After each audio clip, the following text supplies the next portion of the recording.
Bienvenue au show à Félix, où l'on discute de santé physique, de santé mentale et d'une multitude d'outils motivationnels optimisant votre performance et votre bien-être au quotidien. Salut la gang, j'espère que vous allez bien aujourd'hui. Bienvenue à l'épisode numéro 2 du Myth Busting. Donc, qu'est-ce qu'on fait aujourd'hui? On défait des mythes, en fait, du fitness, du wellness, de l'alimentation, bref, de tout ce que vous avez tendance à voir sur les merveilleux réseaux sociaux. Donc, on y va de ce pas. By the way, j'espère que vous avez aimé l'épisode que j'ai fait la semaine passée parce que j'étais tout feu tout flamme dans cet épisode. Puis j'ai eu la discussion après avec Stéphanie qui s'occupe de mon marketing. Puis j'étais la crème Steph, j'étais en feu. Puis je dis, tu sais, je veux amener du contenu. Je vais juste fermer ça. Je veux amener du contenu un peu plus informatif. Puis je veux l'amener d'une façon scientifique. Mais des fois, ça vient me chercher, tu sais. Ben, elle m'a dit, tu sais, c'est correct, Félix, tu as le droit des fois de montrer tes émotions. Tu as le droit des fois de ne pas être juste un robot qui donne l'information aux gens parce que, tu sais, puis c'est drôle, je vais juste faire une parenthèse, puis après on rentre dans le vif du sujet, là. J'avais la discussion avec une de mes clientes, puis tu sais, j'expliquais que maintenant, tu sais, j'ai beaucoup de partenariats avec certaines bonnes compagnies, surtout qu'on va en annoncer un très bientôt, que je suis vraiment fier d'avoir. Puis on jasait de ça, puis je disais juste que, tu sais, maintenant, je sais que je suis un produit, je sais que les gens me consomment pour de l'information, puis, tu sais, avant, j'étais plus personnel il y a plusieurs années, puis maintenant, je suis plus brandé business, which is very fine, puis c'est ça que je veux. Puis j'ai dit, tu sais, je suis correct avec le fait d'être un produit, je suis correct avec le fait qu'on me consomme pour de l'information, puis j'aime mieux ça que me faire arrêter au BMR, puis me faire parler de, je sais pas, de mon ami ou de mon chien ou whatever quoi, qui n'a pas nécessairement rapport en lien avec mon contenu, mais ça l'amène que à chaque fois que je monte un peu mes couleurs ou un peu ma personnalité, euh, je me demande tout le temps comme est-ce que j'ai bien fait? Est-ce que j'ai bien fait de faire ça? Tu sais, vous l'avez peut-être vu il y a comme 2-3 semaines, j'avais reçu une saveur du popcorn French cancan. Puis là, tu sais, en tout cas, c'était comme un truc un peu western. Puis j'ai fait comme hi! Je recommence, j'ai fait hi-ha durant la vidéo. Puis là, après, c'est une story. Puis là, après, j'étais, hey, j'aurais peut-être pas dû faire ça. J'aurais peut-être plus gardé mon brand. Tu sais, des fois, je me pose beaucoup de questions. Mais je pense que, en tout cas, c'est une discussion ouverte. Fait que dites-moi en commentaire qu'est-ce que vous en pensez. Donnez-moi votre honnête opinion. Je suis vraiment curieux de vous lire. Donc, on repart. On a fini la dernière fois avec le gluten et on y va avec les machines. Donc, myth busting. Les machines de musculation sont meilleures que les poids libres pour les débutants. Ce qui se passe, c'est que quand vous débutez en entraînement, il y a différentes façons de le voir. Ça peut être bon comme ça peut ne pas être bon. Quand vous faites des poids libres, vous avez une coordination intra-intermusculaire qui occure. Il y a certains muscles qui agissent comme des stabilisateurs. Par exemple, faites un exercice pour les pectoraux, le grand dorsal va agir comme un stabilisateur. Faites un exercice, exemple, de overhead press, la courbe des rotateurs va agir comme stabilisateur. Fait il y a des co-contractions qui se mettent en place et c'est quand même important de bâtir une certaine base de ça, d'avoir une belle coordination. Ça va vous aider à avoir une meilleure capacité neurale à recruter certains types de fibres. Ceci étant dit, si vous n'avez pas accès à un entraîneur, si vous n'avez pas accès à un coach, si vous avez accès à Sweet Nothing, ça peut quand même être intéressant de commencer avec des machines parce que les risques de blessures sont moindres. Puis je vais vous donner une anecdote de votre hôte Félix Daigle. Quand j'avais 19 ans, je m'entraînais avec Samuel, un de mes amis, salut Sam, puis je faisais du front squat, puis je me suis déplacé le bassin en faisant du front squat, puis ça a fait que je n'ai pas senti ma cuisse, mon vaste externe de ma cuisse droite durant des années. Puis même aujourd'hui, si par exemple, je vais en massothérapie, puis je me fais faire un traitement, bien, plus souvent qu'autrement, ça se peut que j'engourdisse à cause de mes vertèbres dans le dos, puis il n'y a rien à faire. C'est asymptomatique, c'est pas grave, mais ça peut arriver.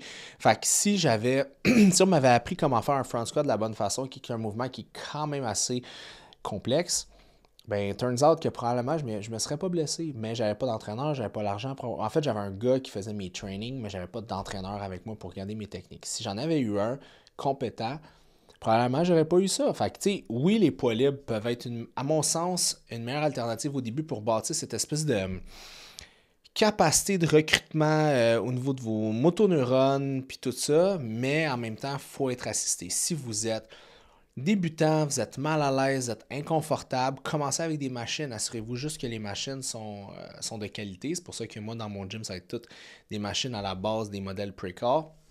Ils sont d'excellentes machines commerciales. Fait que c'est juste d'avoir des bonnes machines avec des bons bras de levier. Une fois que vous avez les bons bras de levier avec les bonnes machines, ben à ce moment-là, c'est là que ça peut devenir intéressant de migrer vers du poids libre. Parce qu'encore là, ça m'arrive de m'entraîner dans des gyms commerciaux, j'aime ça changer d'air un peu, puis des fois je vois des choses, je vois des atrocités, mais je vais pas aller corriger quelqu'un qui a pas sollicité mon aide. Je trouve que ça peut être envahissant, je trouve que ça peut être gossant. Je le fais pas, mais je vois des mouvements vraiment mauvais en poids libre, puis dangereux surtout. Tandis que sur des machines, je vois souvent des mouvements mauvais, mais pas dangereux. Genre, l'autre jour, je faisais des jambes parce qu'il y avait une panne d'électricité dans ma ville. Anyways. Puis là, j'étais allé faire un one-day pass dans un autre gym. Puis il y avait une fille, elle textait, puis elle faisait du leg press, puis elle descendait d'environ 4 pouces. Fait que ça faisait comme ça. Puis elle textait pendant ce temps-là, puis là, le truc bougeait juste de ça. Fait que j'étais comme, rendu là, genre, assis-toi sur ton divan, puis relève-toi, tu vas pas plus de résultats. Mais tu sais, je l'ai pas dit, puis je peux aller la voir parce que, genre, je voulais pas la gosser. Mais même sur des machines, il y a une façon aussi de mal le faire, tu sais. Believe it or not. La récupération active est toujours meilleure que le repos complet après un entraînement intense. C'est un mythe. Parce que ce qui se passe, c'est que si vous faites une récupération active, ça va venir vasculariser vos tissus, mais ça demande quand même un certain effort. Si vous êtes un athlète d'endurance, si vous êtes un athlète de hockey, dans le temps que j'avais des gars de hockey, ben souvent ce que je faisais, c'est que j'allais leur faire du bike le lendemain matin ou des fois après game, juste pour flusher un peu les byproducts qui ont été faits au niveau musculaire. Mais si vous êtes Jean-Guy qui veut juste être vraiment musclé, ben la récupération passive va quand même aussi être intéressant parce que si vous êtes toujours en train de demander un certain travail à votre système, ça se peut qu'à un moment donné, votre capacité neurale à bien exécuter les charges diminue et vous avez quand même besoin d'avoir des repos qui sont complets. Moi, personnellement, je fais 5 grosses journées de muscu par semaine. J'ai 2 journées de repos, une journée de repos complète puis une journée de repos active. Mais dans ma journée de récupération active, je ne vais pas aller courir un 5 km. Là. Non, non, non, parce que c'est un autre stress. Ce que je fais, c'est que je fais 1 heure de yoga mobilité cette journée-là, tandis que d'habitude, je fais juste 20 minutes. Fait que je vais juste utiliser cette journée-là pour vraiment faire une bonne récupération, du deep stretch, puis bon, tout ça. Fait que c'est vraiment une journée de récupération. Puis j'amène aussi un petit point là-dedans. Est-ce que vous devez diminuer votre apport alimentaire les journées que vous ne entraînez pas? Encore là, c'est un sujet qui est débattable parce que certains vont dire ben, tu utilises moins d'énergie cette journée-là, diminue tes calories. Mais d'un autre part, il y a des gens qui vont dire ben non, tu es en pleine reconstruction de ton tissu musculaire, tu as besoin de manger le même nombre de calories. Moi j'ai pour dire continue à manger exactement le même nombre de calories, sauf couple ta, ton repas ou ta portion intra-training. Moi, personnellement, je prends toujours un scoop de protéines, un scoop de carbs durant mes trainings. Fait qu'on parle d'environ 320 calories que je prends. Fait que je fais juste couper ça parce que je ne vais pas me loader de 50 grammes de carbs puis 30 grammes de protéines for nothing. Surtout que je ne suis pas en train de m'entraîner. Fait que je vous dirais que ce serait la seule chose de différent que je ferais versus simplement le prendre pour rien. Fait que, tu sais, quand vous ne vous entraînez pas, continuez à manger de la même façon, protéines, tout ça, parce que vous êtes en train de bâtir. Vous savez, le tissu musculaire, ça ne se bâtit pas quand on fait de la contraction. Vous faites une contraction, vous créez un stress, vous créez la friction au niveau du muscle qui vient stimuler un pathway qui va faire que vous allez créer de l'hypertrophie musculaire. This is a fact. Mais l'affaire, c'est que tout ce processus de reconstruction-là, cette espèce d'inflammation qui s'installe là puis qui recure, puis tout ça, ben, ça va arriver pendant un certain temps, ça va durer des jours. Puis là, je fais une parenthèse sur les bains froids.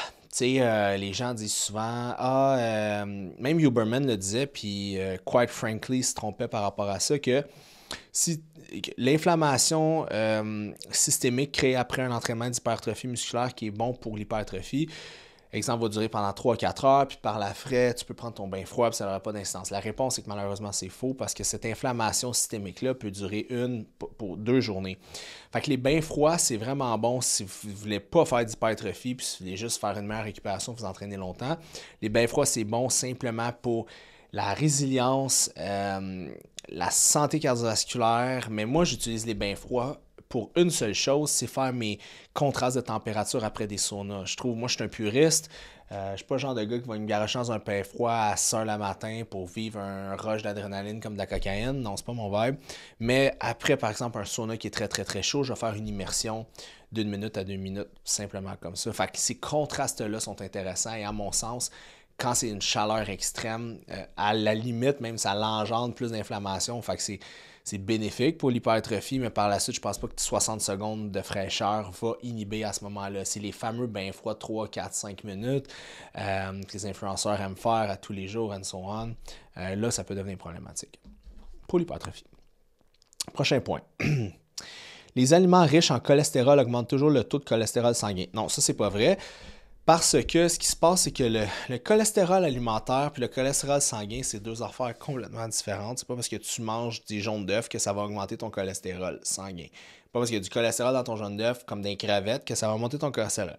Ceci étant dit, le cholestérol, c'est très génétique. Il y a des gens qui vont consommer, exemple, du jaune d'œuf, puis pour une raison qu'on ignore, on parle d'environ peut-être 15% des gens, leur cholestérol sanguin va monter, mais est-ce que c'est relié au cholestérol de l'œuf? Pas nécessairement. C'est beaucoup plus relié peut-être au gras qui est à l'intérieur. Enfin, à un moment donné, il faut jauger. C'est pas le cholestérol dans l'alimentation qui va changer votre cholestérol, c'est vraiment comment vous processez vos affaires. J'ai un exemple, vous mangez un repas qui est riche en glucides et qui est riche en lipides. Bien, ce qui se passe, c'est que le corps préfère l'énergie des glucides, right?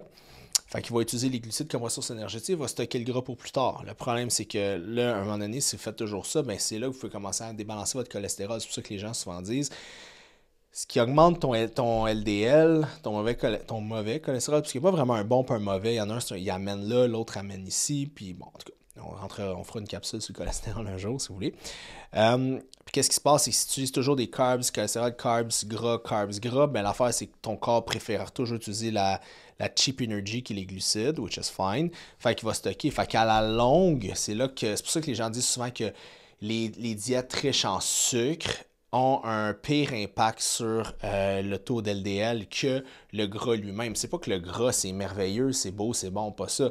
C'est juste une question de priorité pour le système une fois qu'il consomme ses substrats énergétiques. Le jeûne intermittent est une solution miracle pour la perte de poids. Le jeûne intermittent, je vais prendre une gorgée d'eau, est loin d'être une solution miracle pour la perte de gras. Mais ce que j'aime de ce mythe-là, c'est que c'est vrai que le jeûne intermittent, c'est un outil presque uniquement bénéfique pour la perte de gras. On parle souvent d'autophagie. On parle de recyclage. Ça, c'est le recyclage au niveau mitochondrial puis tout ça. Mais vous pouvez arriver au même résultat avec des entraînements à haute intensité. Fait que déjà là, on enlève ça, parce que vous êtes des sportifs, on enlève ça de l'équation. Le jeûne intermittent vous permet de couper 1, 2, peut-être même 3 repas de votre journée où est-ce que vous aurez tendance à manger des calories. Fait que c'est sûr que je dis à Paul qui déjeune, qui prend une collation, qui dîne, qui soupe et qui grignote le soir, je dis Paul, tu commences à manger à partir de ton dîner, ben je viens de faire sauter 2 repas, je viens de faire sauter peut-être 800 calories. Fait que c'est facile pour Paul de perdre du poids. Après, moi, je fais le jeûne intermittent, il dit ça au job, à la shop. Et moi, je fais le jeûne intermittent, puis j'ai perdu du poids parce que là, écoute, là, ça marche chez miracle, cette affaire-là, puis j'ai de l'énergie. Puis tu as de l'énergie, Paul, parce que tu as perdu du poids. Tu n'as pas d'énergie parce que tu fais le jeûne intermittent. T'sais. Première des choses. Puis deuxième des choses, c'est pas le jeûne intermittent, Paul, c'est la restriction calorique que le jeûne t'amène à faire qui donne des bénéfices. Puis la réalité, c'est que si vous voulez voir des études d'un vrai scientifique, allez voir Peter Attia, qui est docteur canadien, qui a maintenant sa clinique aux États-Unis. Puis lui, il a fait pendant 3 ans, il a étudié le jeûne intermittent, puis c'était vraiment son unité de recherche sur quoi il travaillait. Puis il s'est juste rendu compte qu'avec des pesées hydrostatiques, avec des DEXA-scans, qu'il perdait trop de masse musculaire à travers le temps. Parce que qu'est-ce qui se passe, c'est que quand tu es en période de jeûne, tu es en autophagie, tu es en catabolisme musculaire. Catabolisme point. Fait que dans le corps, là, tu prends ou tu perds. OK? Il n'y a jamais d'homéostase dans votre système. Fait qu'en ce moment, là, je suis en train de vous parler, vous êtes en train de prendre du gras ou du muscle, ou les deux, ou un des deux, ou perdre du gras ou du muscle, un des deux ou les deux. OK? C'est toujours comme ça. Jamais, là, c'est jamais flat rate. C'est tout le temps comme ça. OK? Fait que, là, si vous voulez perdre du gras, il faut que ça fasse ça. Si vous voulez prendre du muscle, il faut que ça fasse ça. OK? Fait que ça, c'est un cas. Fait que lui, il a fait ça pendant des années, puis il s'est rendu compte, oui, OK, il y avait certains bons marqueurs, puis ci, puis ça, puis maintenant son pourcentage de gras, mais il dit, j'ai trop perdu de masse musculaire à travers le processus, justement à cause de l'impact des heures de catabolisme que le jeûne intermittent amène. Fait que c'est loin d'être miracle. Puis je connais personne qui peut durer ça plus que 2 ans. J'aurais jamais rencontré personne qui fait des jeûnes intermittents plus que 2 ans de temps. Fait que ceci étant dit, si vous décidez de faire simplement une restriction calorique, ça peut être fait en coupant un groupe alimentaire, ce que je ne vous conseille pas, genre couper les carbs ou couper les gras, whatever. Ça peut être en faisant un jeûne intermittent, en donnant une fenêtre pour manger, ce que je ne vous recommande pas non plus. Ça peut être aussi en créant un déficit calorique. Fait qu'il y a plein de façons d'arriver à la même Christie d'affaires. Si vous voulez incorporer l'absence de nourriture comme arme dans votre perte de gras, vous pouvez faire du jeûne intermittent. Ça ne fait pas de vous une mauvaise personne, mais je me suis rendu compte avec l'expérience qu'est-ce qui fonctionne encore mieux, puis j'en parlais, c'est de faire une journée de jeûne, point. Si durant une journée, vous ne mangez pas, ben à ce moment-là, vous le faites une journée sur 7. Fait que vous allez avoir l'impact du catabolisme seulement sur une journée versus étendu sur une semaine au complet. J'en ai déjà parlé, j'y reviendrai. Il y a des façons de le faire de façon intelligente, d'autres façons de le faire qui ne sont pas intelligentes, mais jamais je vais vous dire de vous empêcher de manger si vous avez faim de manger. Si vous perdez la graisse, vous êtes mieux de juste faire des meilleurs choix alimentaires, bouger plus et mieux jauger votre total d'apport de calories. Le métabolisme ralentit considérablement après 30 ans. C'est faux. Okay? Le métabolisme reste sensiblement le même. Ce qui se passe, c'est qu'après 30 ans, on commence à avoir une petite perte de tissu musculaire à cause des changements au niveau de la testostérone et de l'hormone de croissance. Puis encore là, c'est pas tout le monde. Il y a des gens, j'ai vu une prise de sang il y a un mois d'un gars de 63 ans qui avait une testostérone de gars de 30 ans. Là. Fait que l'un n'amène pas l'autre. C'est juste chez la majeure partie de la population, en vieillissant, la testostérone diminue, puis c'est normal. Puis l'hormone de croissance aussi diminue. Fait que le ralentissement de ces deux hormones-là peuvent avoir un impact d'un sur vos habitudes de vie et de deux sur les choix que vous faites et l'intensité des workouts et tout ça.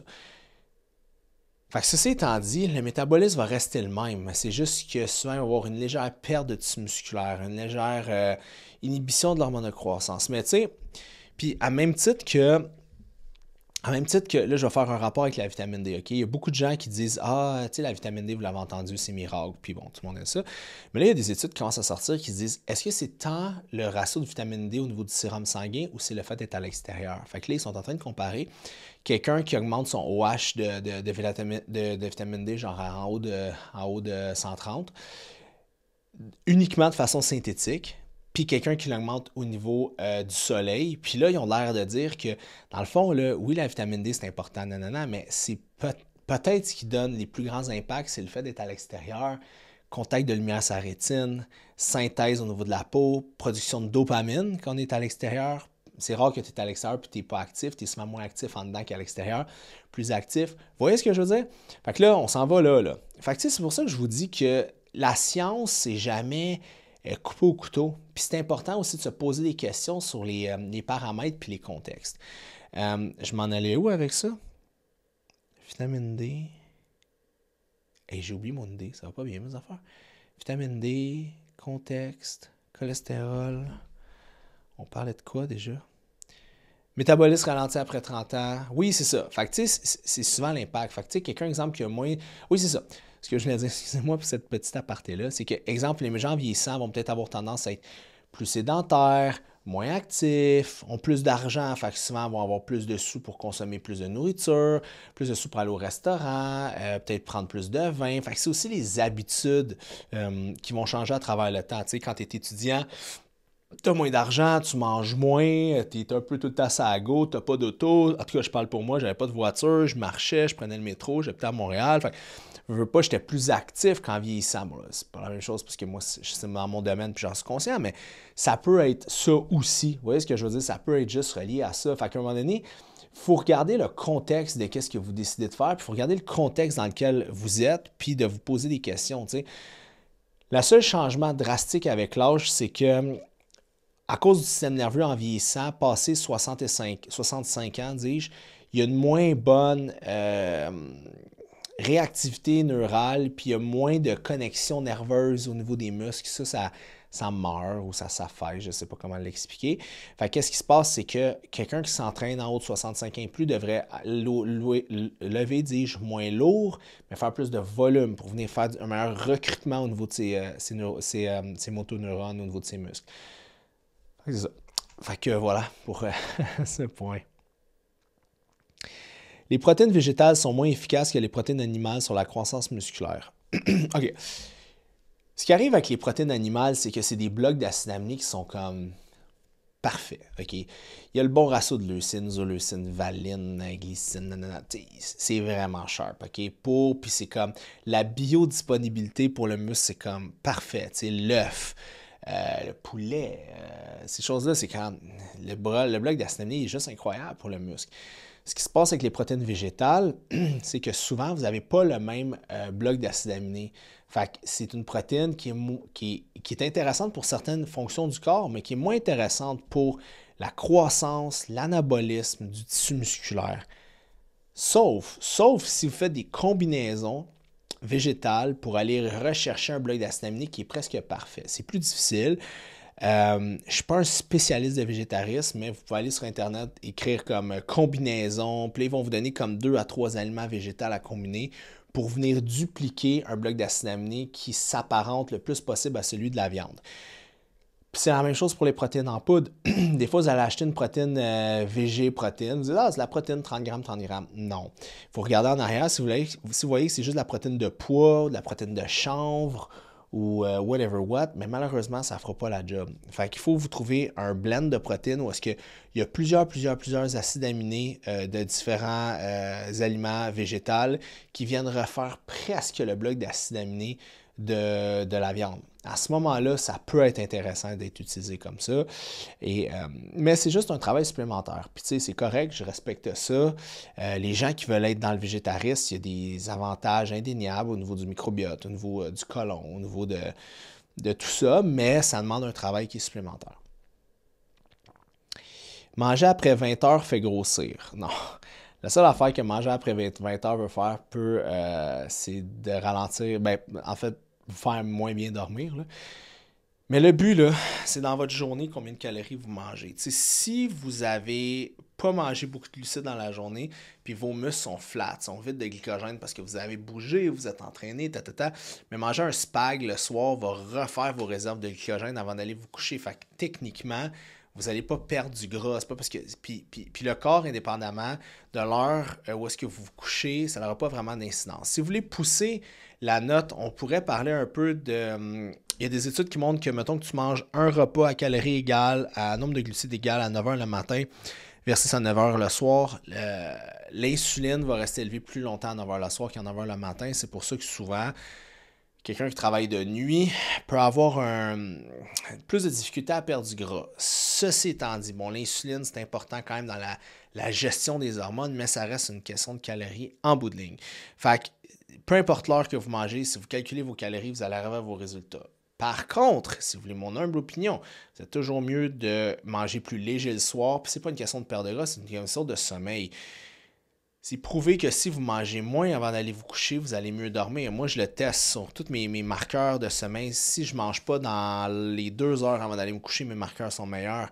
Si je me couche plus tôt, mes marqueurs sont meilleurs. Enfin, ça aussi, c'est quelque chose à prendre en considération parce qu'au-delà des calories, puis là, je fais juste une parenthèse, tellement de choses que j'ai le goût de vous dire. Je préfère des podcasts à l'infini. Ça tombe bien, il me reste pas mal d'années à vivre. J'espère. Le sommeil, OK, quand vous dormez, vous avez votre REM sleep, vous avez votre deep sleep, OK? REM sleep, c'est plus pour, si vous voulez, santé mentale, sous-produit de la conscience. Puis on fait le ménage dans la tête. Puis le deep sleep, c'est hormones de croissance, plus, récupération tissulaire, bla. Bien, le deep sleep va être largement influencé par l'heure dans laquelle vous vous couchez et aussi est-ce que vous avez consommé des aliments avant d'aller vous coucher, encore plus des aliments riches en sucre. Parce que si vous consommez des aliments riches en sucre, souvent les gens vont avoir un pic de glycémie, ils vont monter, je sais pas, à 8, 9, puis après ils vont dropper, puis quand ils droppent, ils peuvent dropper dans la nuit, puis ça peut créer des inconforts. Ça peut être moins pertinent de le faire de cette façon-là. Fait que comme vous voyez, ça peut avoir un impact sur le sommeil, mais beaucoup plus en termes. Puis le sommeil, l'hormone de croissance va avoir un impact sur la perte de gras. Fait que, est-ce que c'est le fait de manger le soir? Non. Vous voyez, fait que tout est interrelié, mais il faut comprendre ces choses-là pour savoir les différencier simplement. Les régimes riches en protéines sont dangereux pour les reins. C'est absolument faux. Ce qu'il faut faire attention au niveau des protéines, c'est les protéines endogènes et non exogènes. Ce que je veux dire par là, si vous êtes un gros culturiste je sais pas, 300 livres, là, puis vous avez un accident d'auto, puis là, vous perdez votre masse, vous êtes alité, vous ne pouvez plus bouger, OK? Fait que là, ce qui arrive, c'est qu'il va y avoir une dégradation du tissu musculaire, les protéines vont venir en circulation dans le sang. Ça peut surtaxer les reins, OK? Parce que c'est endogène, c'est la dégradation de la protéine endogène qui est déjà stackée dans la fibre qui va se défaire. Ce que vous mangez, on s'en fout, OK? Puis même, il y a des études qui montrent que même des gens qui ont des problèmes au niveau rénal, la consommation de protéines pourrait même les aider. Puis là, je ne veux pas aller là parce que c'est un sujet un peu glissant, puis c'est pas encore assez clair. Mais il y a ça. Fait que c'est pas parce que vous mangez beaucoup de protéines que ça va créer des problèmes au niveau de vos reins. Qu'est-ce qui se passe, par exemple, c'est quand vous faites vos prises de sang, là, il faut faire attention parce que si vous consommez beaucoup de protéines, puis vous entraînez, faites beaucoup de musculation, ça se peut que vos reins aient l'air, tu sais, votre créatinine sérée, créatinine kinase, ça se peut que vos reins aient l'air surchargés. À cause de ça. Moi, j'avais fait un test quand j'étais allé au privé, puis là, là, ça montrait que comme mon rein travaillait vraiment beaucoup, puis les protéines, puis là, j'étais un peu concerned de ça, mais il y a un test que je ne me rappelle plus du test, malheureusement, je l'ai fait il y a 2 ans. Puis ce test-là, dans le fond, ça teste réellement la capacité de ton rein avec les protéines. Fait que c'est pas comme juste un estimé. Fait que pour les gens, les sportifs, les culturistes, c'est un bon test à faire. Puis j'ai oublié c'est quoi, ça me fait chier. Mais bon. C'est sorti de ma tête. Fait que c'est un test bien spécifique. Ils font plus aux États-Unis. Au public, je l'avais trouvé juste à Sainte-Justine chez des enfants sur certaines physiopathos qui faisaient, mais vous pouvez le faire aussi au privé. Moi, je l'avais fait à la Prairie dans un lab qui s'appelle Elena Biomédical. Ceci étant dit, finalement, mes résultats étaient super bons. Mais ce que ça disait, en fait, c'est juste que je fais tellement de dégradation tissulaire, musculaire quand je m'entraîne, je brise la fibre. Fait que là, j'ai tout le temps de la protéine en circulation dans le sang, je mange des protéines. Fait que cette espèce de jeu-là, puis quand je les ai faites dans le temps, j'étais lean, là, je devais être à 8-9%. Fait que je mangeais beaucoup de protéines, mais je mangeais pas beaucoup d'autres macronutriments, tu sais, glucides, gras, plus ou moins, tu sais. Fait que là, mon régime a changé, c'est pour ça que j'ai pris environ une dizaine de livres de tissu musculaire, tu sais. Mais c'est ça. Fait qu'il faut quand même avoir un équilibre au niveau. Ah, puis by the way, il y a des études qui montrent que même si vous prenez des produits dopants, votre demande en protéines n'est pas plus haute. Ça va juste créer une meilleure nutrition partitioning, une meilleure répartition de vos nutriments. Fait que, by the way, le petit side note. Dernier point, le lait de vache est mauvais pour les adultes. Ah, t'es un adulte, faut pas que tu bois du lait de vache. Non. Ben, ce qu'il faut comprendre, c'est que si on va à la base de qu'est-ce que c'est, la raison, c'est qu'il y a beaucoup de gens qui manquent de lactase, qui est l'enzyme qui digère le sucre que se retrouve dans le lait, qui est le lactose. Fun fact, quand vous prenez des produits laitiers sans lactose, c'est pas sans lactose, c'est avec lactase. Juste vous dire. Fait que tu peux pas retirer à 100% le lactose, ok? C'est juste que tu mets des enzymes pour que la personne le digère mieux. Mais c'est pas pire que n'importe quoi, tu sais.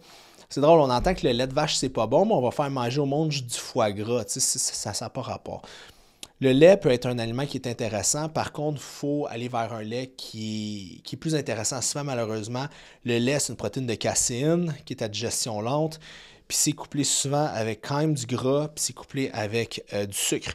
Fait que si vous voulez boire du lait, essayez toujours de boire un lait qui est écrémé ou qui est enrichi de protéines. Puis souvent, ils vont mettre calcium, vitamine D. Moi, j'utilise le lait Fairlife 0%. C'est le lait que je préfère. Est-ce que je bois des grands verres de lait? Non, mais j'en mets dans mon café le matin. Est-ce que je me sens bien? Oui. Puis il est sans lactose. En fait, il rajoute du lactose à l'intérieur. Fait que je vous dirais juste que c'est pas mauvais, mais comme n'importe quoi, il ne faut pas abuser faut pas abuser de rien dans la vie. Fait que je pense que c'est l'équilibre. Puis malheureusement, il va y avoir quand même plus d'éléments nutritifs dans du lait de vache que dans du lait d'amande. Mais don't get me wrong, j'adore le lait d'amande. Je pense que je bois 2-3 litres de lait d'amande par semaine. J'adore ça, OK? Mais c'est pas. Le problème, c'est pas nécessairement le lait de vache. Encore là, c'est comme n'importe quoi. Vous avez du pain au raisin. Tu sais, avec le petit bonhomme là, avec le truc rouge, là, c'est cheap comme pain. Vous avez des super bons pains. Puis c'est la même chose pour le lait. Puis c'est la même chose pour n'importe quel produit que vous achetez. Fait que voilà. Fait que voilà, les amis, c'était la part numéro 2 du myth busting. J'espère que vous avez aimé. J'espère que vous avez apprécié ça. Si vous avez aimé, comme d'habitude, droppez-moi des commentaires. Laissez un like sur YouTube, partagez en story, c'est toujours super accepté. Oui, c'est accepté, mais c'est super apprécié. Puis on se voit à la prochaine. Bye!